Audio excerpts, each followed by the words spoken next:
ಸುಮಾರು 240 ಜಿಲ್ಲೆಗಳನ್ನು ಕೇಂದ್ರ ಸರ್ಕಾರ ಗುರುತಿಸಿದೆ.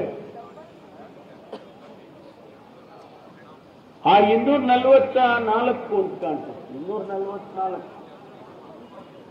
244 ಜಿಲ್ಲೆಗಳನ್ನು ಗುರುತಿಸಿದ್ದಾರೆ. ಕಾರಣ ಏನು ಅಂದ್ರೆ ಅಲ್ಲಿ ಯಾವ ಪ್ರಾಮುಖ್ಯತೆ ಇದೆ, ಅಲ್ಲಿ ನಮ್ಮ ಡಿಫೆನ್ಸ್ ಎಸ್ಟಾಬ್ಲಿಷ್ಮೆಂಟ್ ಇದೆಯಾ, ಅಲ್ಲಿ ನಮ್ಮ ಪವರ್ ಎಸ್ಟಾಬ್ಲಿಷ್ಮೆಂಟ್ ಇದೆಯಾ, ಇರಿಗೇಷನ್ ಫೆಸಿಲಿಟೀಸ್ ದೊಡ್ಡ ದೊಡ್ಡ ಡ್ಯಾಮ್ಗಳಿದಾವ,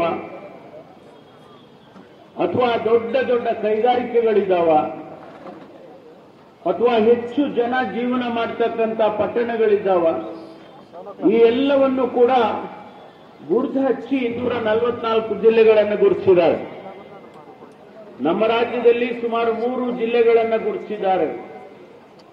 ಒಂದು ರಾಯಚೂರು, ಉತ್ತರ ಕನ್ನಡ ಮತ್ತು ಬೆಂಗಳೂರು. ನಮಗೆ ಗೊತ್ತಿದೆ, ರಾಯಚೂರಿನಲ್ಲಿ ಇಡೀ ರಾಜ್ಯಕ್ಕೆ ಅರ್ಧ ಭಾಗಕ್ಕೆ ಕೊಡ್ತಕ್ಕಂಥ ಪವರ್ ಸ್ಟೇಷನ್ಸ್ ಇದೆ. ಕಾರವಾರದಲ್ಲಿ ನಮ್ಮ ನೇವಲ್ ಬೇಸ್ ಇದೆ. ಮತ್ತು ಬೆಂಗಳೂರಿನಲ್ಲಿರ್ತಕ್ಕಂಥ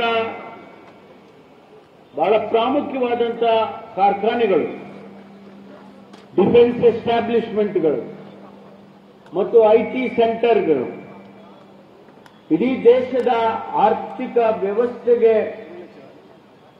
ಹೆಚ್ಚು ಭಾಗ ಹಣವನ್ನು ಕೊಡ್ತಕ್ಕಂಥ ಆರ್ಥಿಕ ವ್ಯವಸ್ಥೆ ಬೆಂಗಳೂರಿನಲ್ಲಿದೆ.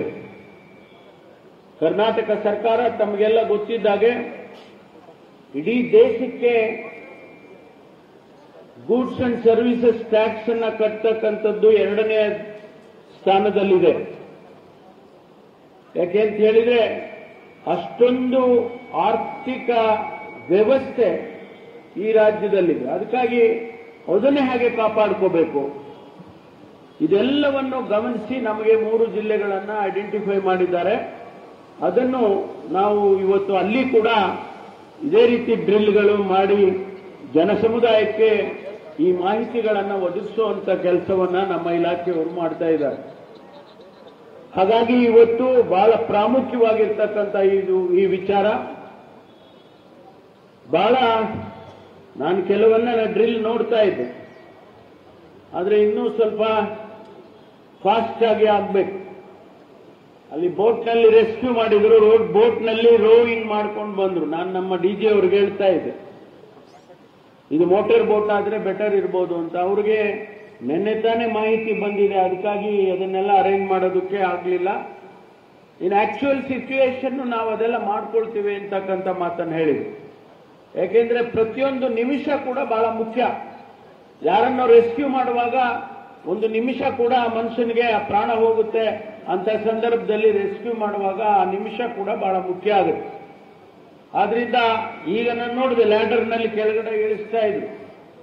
ಲ್ಯಾಡರ್ ಬರುವಾಗಲೇ 10 ನಿಮಿಷ ಆಯ್ತು. ಅಷ್ಟರೊಳಗಡೆ ಏನಾಗಿರ್ಬೋದು ಅನ್ನೋದು ಯೋಚನೆ ಮಾಡಿ. ಅದು ನಮಗೆ ಡೆಮಾನ್ಸ್ಟ್ರೇಟ್ ಮಾಡೋದಕ್ಕೆ ಮಾತ್ರ ತೋರಿಸಿದ್ದಾರೆ. ಆಮೇಲೆ ಯಾರು ತಪ್ಪು ತಿಳ್ಕೋಬೇಡಿ, ಅವೆಲ್ಲ ಬಹಳ ಫಾಸ್ಟ್ ಆಗಿ ಬರ್ತಕ್ಕಂಥದ್ದು, ಉಪಯೋಗ ಆಗುವಂಥದ್ದು. ಬಹುಶಃ ನಮ್ಮ ರಾಜ್ಯದಲ್ಲಿ 90 ಮೀಟರ್ ಹೈಟಿಗೆ ಹೋಗುವಂತಹದ್ದು ಲ್ಯಾಡರು ಒಂದಿದೆ.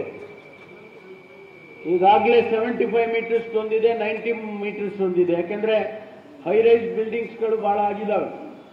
ಕಳೆದ ಬಾರಿ ನಾನು ಗೃಹ ಸಚಿವನಾಗಿದ್ದಾಗ ಅದನ್ನ 90 ಮೀಟರ್ಸ್ ಅನ್ನು ತರಿಸಿದ್ದು ನನಗೆ ಜ್ಞಾಪಕ ಇದೆ.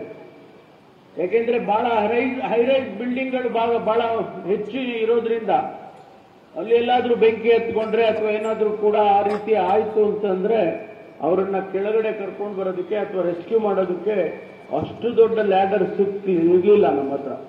ಅದು ಈಗ ಲಭ್ಯ ಆಗಿದೆ. ಅದರ ಉಪಯೋಗವನ್ನು ಕೂಡ ನಮ್ಮವರು ಮಾಡ್ಕೊಳ್ತಿದ್ದಾರೆ. ಆದ್ರಿಂದ ಬಹಳ ಮುಖ್ಯವಾದ ವಿಚಾರ ಅಂತ ಹೇಳಿದ್ರೆ, ನಮ್ಮ ಜನಸಮುದಾಯಕ್ಕೆ ಯಾವ ರೀತಿಯಲ್ಲಿ ನಾವು ಒಂದು ವೇಳೆ ಯುದ್ಧ ಆದರೆ ಅಥವಾ ಆ ಸಂದರ್ಭ ಬಂದರೆ ಯಾವ ರೀತಿ ನಾವು ತಯಾರಿಯಾಗಿರಬೇಕು ಅಂತ ಹೇಳಿ ಇವತ್ತು ಈ ಒಂದು ವ್ಯವಸ್ಥೆಯನ್ನ ನಮ್ಮ ಇಲಾಖೆ ವತಿಯಿಂದ ಮಾಡಿದ್ದಾರೆ.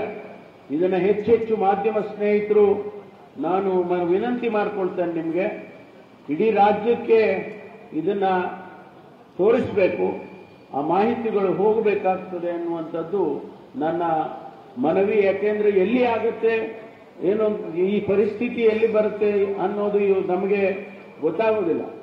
ಯುದ್ಧದ ಸಂದರ್ಭ ಯಾವ ಊರಿನಲ್ಲಿ ಏನಾಗುತ್ತೆ ಅನ್ನೋದು ನಮಗೆ ಗೊತ್ತಾಗೋದಿಲ್ಲ. ಹಾಗಾಗಿ ತಾವು ಇಡೀ ರಾಜ್ಯದ ಜನರಿಗೆ ಈ ಒಂದು ಮಾಹಿತಿಯನ್ನು ತಾವು ತಲುಪಿಸಬೇಕು ಅಂತೇಳಿ ತಮ್ಮಲ್ಲಿ ನಾನು ವಿನಂತಿ ಮಾಡಿಕೊಳ್ತೇನೆ.